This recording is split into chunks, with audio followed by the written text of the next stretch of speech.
Dinner சாப்பிட வந்துட்டோம். இப்போ தான் ஒரு ஹோட்டல் புதுசாக ஓப்பன் பண்ண ஹோட்டல்னு நினைக்கிறேன்.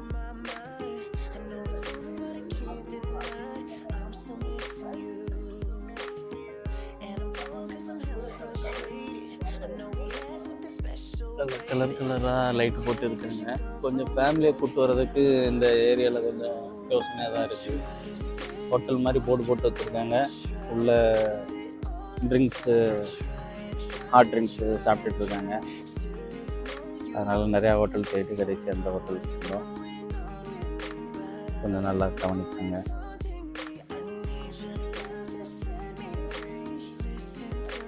நைட்டுக்கு மீல்ஸ் தான் இருக்குதுன்னு சொன்னாங்க. மீல்ஸு, ரொட்டி. நாங்கள் வந்து ரொட்டி சிக்கன் ஆர்டர் பண்ணியிருக்கோம். வெயிட்டிங்.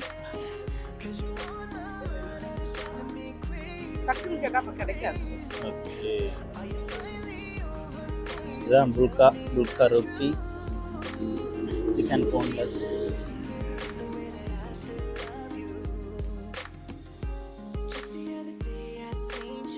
எனக்குள்ளே காரை போட்டுட்டு கொஞ்ச நேரம் ரெஸ்ட் எடுத்தோம். இந்த எதிர்த்தாப்புல ஒரு கடை இருக்குது. இந்த கடையில் ஒரு ஆள் 2 ஜக்கை வச்சுட்டு நைட்டு கடை பண்ணிகிட்ருக்காரு. இந்த பக்கம் வர அவ்வளோ ஆம்னி பஸ்ஸும் இங்கே நின்று போகுது. நம்ம ஊரில் ஆம்னி பஸ் நிற்கணும்னா பெரிய ஹோட்டல்ஸு அந்த மாதிரி இருக்கும். இங்கே ஒரு ஆள் தான் அந்த கூண்டு மாதிரி இருக்குது. அங்கனுக்குள்ளே டீ இது பண்ணிட்டாரு. இங்கே இந்த ஏரியாவில் வர அவ்வளோ பஸ்ஸும் இங்கே நின்றுட்டு தான் போகுது. நாங்களும் அங்கே போய் டீ குடிச்சு பார்த்தோம். சரி, இவ்வளோ பேர் வந்து குடிக்காங்களே, எப்படி இருக்குது அப்படின்ட்டு. அவர் வந்து டீயில் வந்து கொஞ்சோண்டு வெள்ளி, தங்கம் அந்த மாதிரிலாம் செப்பர்ன்னு நினச்சோம். அப்படி ஒன்றும் இல்லை. சும்மா ஜக்கில் எல்லாத்துக்கும் கொடுத்துட்டு இருந்தார். ஓகே தான்.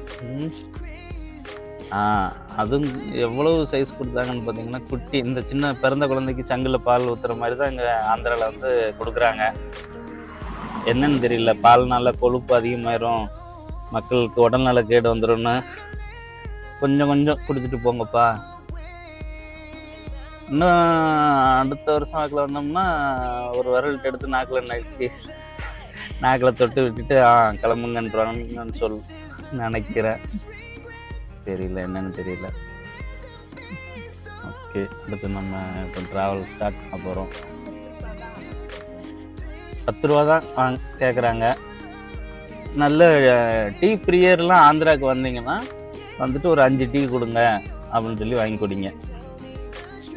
அதனால் அதை பற்றி ஒன்றும் தப்பு இல்லை. ஓகே, அடுத்ததில் நம்ம பார்ப்போம்.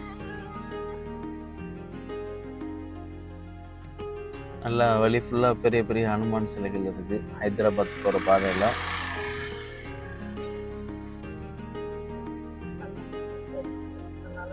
நல்லா காற்றுல அந்த ஃபேஸில் துணியெல்லாம் பாருங்கள்.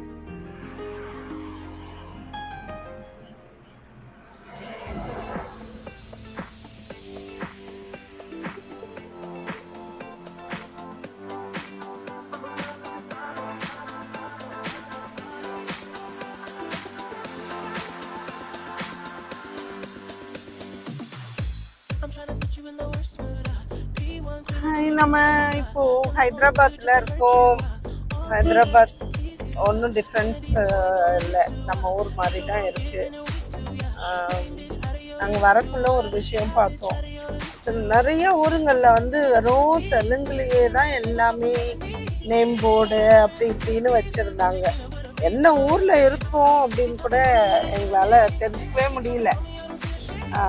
அவ்வளோ என்ன ஊர், என்ன கிராஸ் பண்ணுறோம் எதுவுமே தெரியலை. போர்டு பார்த்தலாம். பட் இங்கே பரவாயில்ல, இங்கே வந்து இங்கிலீஷ்லேயும் வச்சுருக்காங்க, தெலுங்குலேயும் போட்டிருக்காங்க. மோஸ்ட்லி இங்கே பாருங்க, இங்கெல்லாம் நிறையா இங்கிலீஷ்லேயே இருக்குது,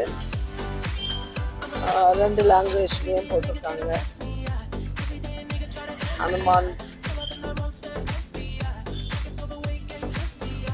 அந்த மாதிரி. அதனால இந்த ஊர் கொஞ்சம் அந்த ஒரு டிஃப்ரென்ஸ், நமக்கு நம்ம ஊரில் இருந்த மாதிரியே ஒரு ஃபீல் இருக்குது. வேறு ஒன்றும் வித்தியாசமாக தெரியல.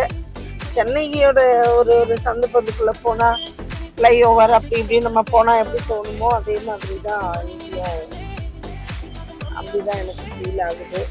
வெயிலுமே நம்ம ஊர் வெயிலுக்கு கொஞ்சமும் குறைச்சல் இல்லாத அளவுக்கு இங்கேயும் வெயில் காலையிலேயே இப்போ டைம் 8:15 தான் ஆகுது, அதுக்குள்ளேயே வந்து செம வெயில் வந்து ஸ்டார்ட் ஆயிடுச்சு. ஆனால் நிறைய வீடுங்க கொச்ச கொச்சன்னு இருக்கு நிறையா. இப்போ நாங்கள் வந்து சார்மினார் கிட்ட போகிறோம். சார்மினார் பார்த்து அங்கே போயிட்டு உங்களுக்கு அந்த இடத்த காமிக்கிறோம். நிறையா வீடியோவில் நீங்கள் பார்த்துருப்பீங்க, இருந்தாலும் நாங்கள் காட்டுறதையும் பாருங்கள். கொஞ்சம் உங்களுக்கு ஒரு டிஃப்ரெண்ட்டாக ஒரு இதில் காமிக்கிறதுக்கு ட்ரை பண்ணுறோம். அப்படியே நாங்கள் வந்து ஏதாவது சிலதெல்லாம் பர்ச்சேஸ் பண்ணலான்னு இருக்கோம். அப்படி ஏதாவது வாங்கினாலும் உங்களுக்கு அதெல்லாம் நாங்கள் காமிக்கிறோம்.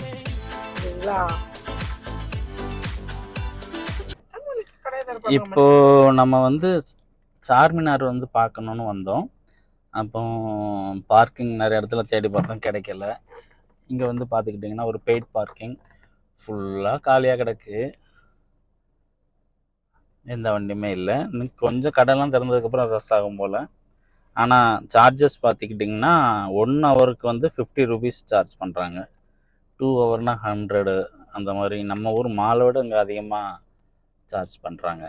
என்னன்னு தெரியல. இந்த மாதிரி இந்த காம்ப்ளெக்ஸ்காரங்க அவங்க இடத்துல பார்க்கிங் மாதிரி கொடுத்துட்டு சார்ஜ் பண்ணிகிட்ருக்காங்க.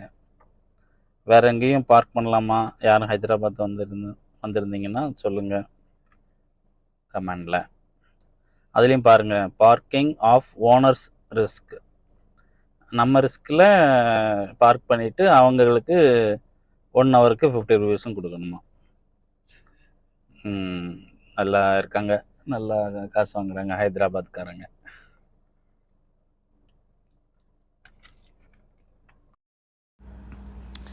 சார்மினாருக்கு காலையில் ஏர்லி மார்னிங் நாங்கள் வந்துட்டோம். ஷாப்ஸ் ஒன்றும் ஓப்பன் பண்ணலை. ஆக்சுவலாக இது வந்து சுற்றிலும் ஷாப்பிங் கொஞ்சம் நல்லாயிருக்கும் போல், பெரிய அளவு ஒன்றும் இல்லை. பக்கத்தில் போய் பார்ப்போம் எப்படி இருக்குன்னு. சார்மினார் நான் நிறைய டைம் வந்திருக்கேன் இப்போது, அதனால் எனக்கு இன்னும் கொஞ்சம் புதுசாக தெரியலை. ஆனால் நல்ல ஒரு டூரிஸ்ட் பிளேஸ் தான் அது. இங்கே ஹைதராபாத்தில் பார்க்கக்கூடிய ஒரு இடம் தான். வாங்க போய் பார்க்கலாம்.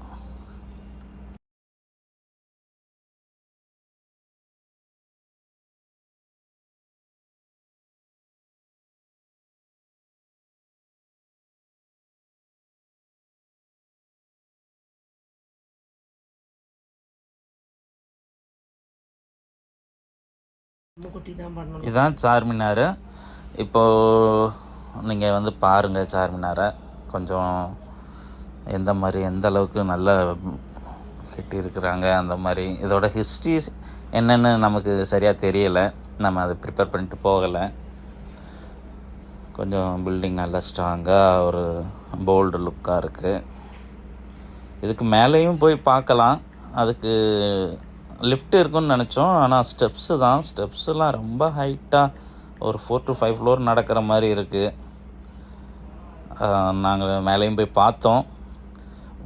என்ட்ரி டிக்கெட் வந்து ஒரு ஆளுக்கு 25 ரூபா. நம்ம டிஜிட்டலில் பேமெண்ட் பண்ணால், வெளியே QR கோட் வச்சுருக்காங்க, அதில் பேமெண்ட் பண்ணால் 20 ருபீஸ். ஏன்னா நம்ம வந்து டிஜிட்டல் இந்தியாவை உருவாக்கிக்கிட்டு இருக்கு. ஆனால் என்ன சொல்கிறாங்கன்னா, வெளியே QR கோட் வச்சுட்டு கவுண்டருக்கு போய்ட்டு யூபிஐயில் பண்ணலாம், ஸ்கேன் பண்ணி பண்ணலான்னு நினச்சோம். அங்கே போனால் சொல்கிறாங்க நீங்கள் வெளியே எல்லாம் பே பண்ணிட்டு வந்திருக்கணும் அப்படின்ற மாதிரி. சரி அப்படின்ட்டு நாங்கள் கவுண்டர் டிக்கெட்டே பே பண்ணிவிட்டு போய் பார்த்துட்டு வந்தோம்.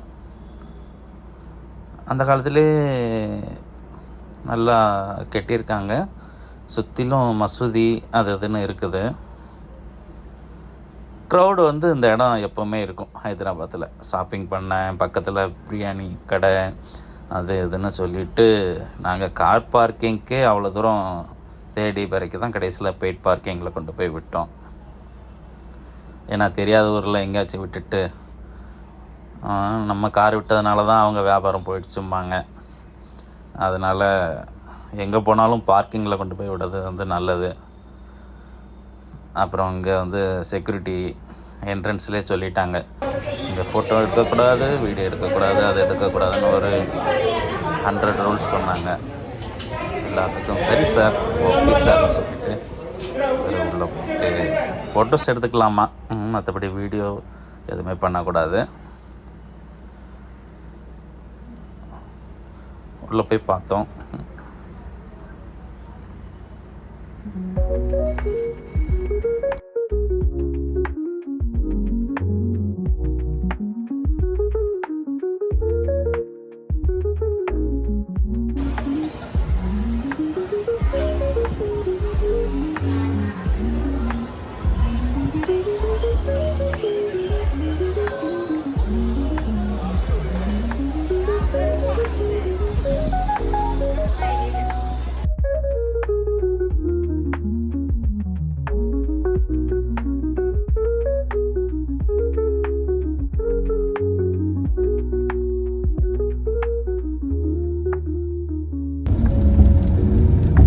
நம்ம ஹைதராபாத் விட்டு கிளம்பியாச்சு. மறுபடியும் வெயில் பயங்கரமான வெயிலாக இருக்குது ஹைதராபாத்தில். நல்லா